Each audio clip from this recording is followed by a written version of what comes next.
It is one of the most iconic images in recent sports photographic history, one with which its subject has a complicated relationship.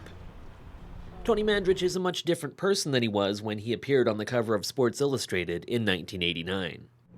He is a young, immature kid, more than anything. But it would be his second appearance on the cover of SI that would more accurately represent his professional playing career.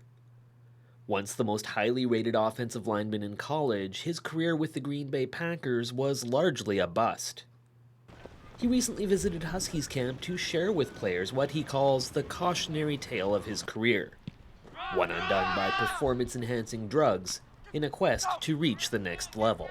At their age, my impression and interpretation was that's the only way to the NFL. So, and the steroid use for me opened up doors to other drugs, and that stuff almost killed me. Huskies head coach Brian Tauris says he appreciated Mandarich's honesty in sharing his story.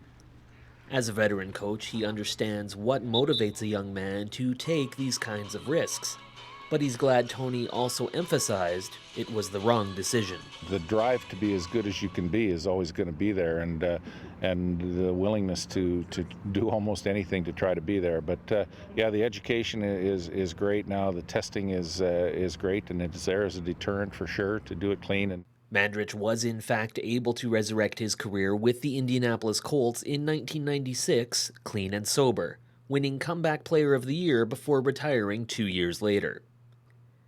He's now embarked on a new career as a photographer that interestingly may have been partially born when he posed for this infamous photo. It always fascinated me.